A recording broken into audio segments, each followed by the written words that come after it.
ஆனால் முதல் கேள்வி வந்து சென்னையில் வந்து இது பண்ணுறான். என் சொந்த ஊர் அதானே, என் வீடு அதுதானுங்க.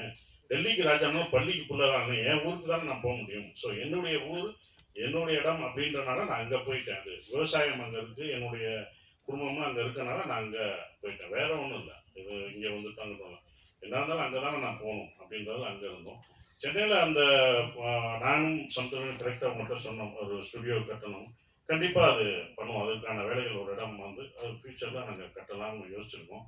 அது பண்ண இடம் அங்கே வந்து எல்லா இதையும் ஏன்னா இப்போ நாங்கள் அங்கே போயிட்டோமே, இதையும் எடுத்துகிட்டு போயிட்டோம்னா எடிட்டிங் டப்பிங் எல்லாம் இருக்கும், ஈஸியாகிடும். அதுதான் அது பண்ணுறோம்.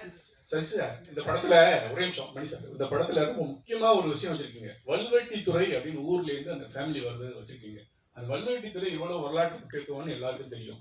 இந்த ஈழத்தமிழுடைய வழிய வேதனைகளை தமிழ் சினிமா சரியா பதிவு பண்ணிக்கணும்னு நினைக்கிறீங்களா?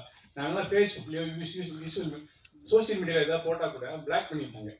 பேர் போட முடியல, போட்டோ போட முடியல, அதுக்கான வாய்ப்பே இல்லை. அதை பத்தி என்ன சார்? பதிவு பண்ணலை சார், பண்ணவும் முடியாது சார். நீங்கள் ஃபேஸ்புக்கில் போட்ட லெட்டருக்கே இப்போ பிளாக் போடுறாங்கன்னா, படமாக நாங்கள் எடுத்தால் கட்டு தான் போடுவாங்க. ஸோ அப்போ அது முடியாது. ஏன்னா அதை இந்த மாதிரி படங்கள் மூலமாக கொஞ்சம் கொஞ்சமாக லைட்டர்வே எடுத்துகிட்டு தான் வர முடியும். நாங்கள் ரொம்ப ஸ்ட்ராங்காக அந்த இதை நீங்கள் சொல்கிற விஷயங்களை ரொம்ப வழியாக அதை சொன்னோம்னா அதை வந்து எடுத்துகிட்டு போனோம். அது சென்சார் இதுதான் ஆகும், சென்சார் கட் ஆகும். இது நம்ம இந்திய அரசாங்க சென்சார் இருக்குது, அந்த தணிக்கை குழு பண்ணுறபடி நம்ம இது பண்ணணும். ஸோ அப்போ அந்த மாதிரி படங்கள் இருக்கும்போது அதை கட் பண்ணுவாங்க. அது ஒன்றும் பண்ண முடியாது. அது மாறினா தான் நாங்கள் எடுக்க முடியும். 2 questions